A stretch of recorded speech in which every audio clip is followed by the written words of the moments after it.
So yan mga langga, no? Try na naman tayo. Abante na naman tayo mga langga. Meron akong pick up yan sa building. O, tara, samahan niyo ako. Papuntang Makati po ito mga langga, no? Yung pick up na to.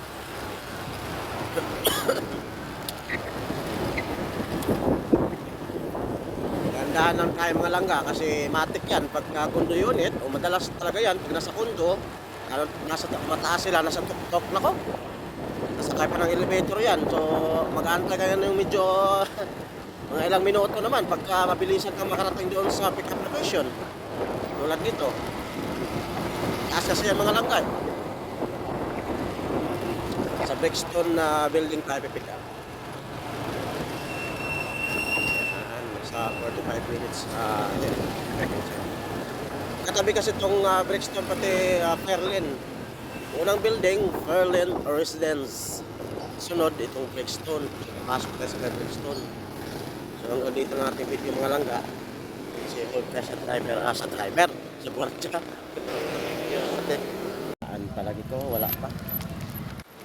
Kasunod kita mga langga. Sa may Brixton. Pick up, papuntang Teros. Wala pa. Naog pa na ron mga langga. Taas kayo, no?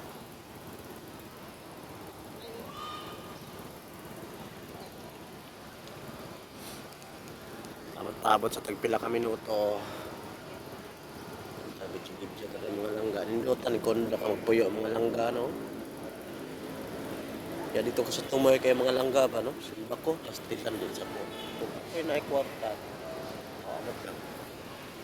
Sa pinakatumoy, gugugyot. Kaya naman na swimming pool. Igo-igo, kung ay di ko taas. Tapos sa tumoy, minuto.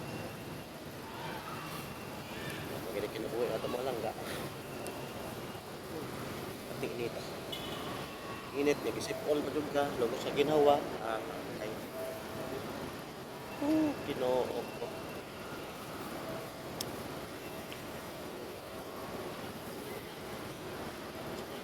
Kapatak na rin. Sa kapit elevator.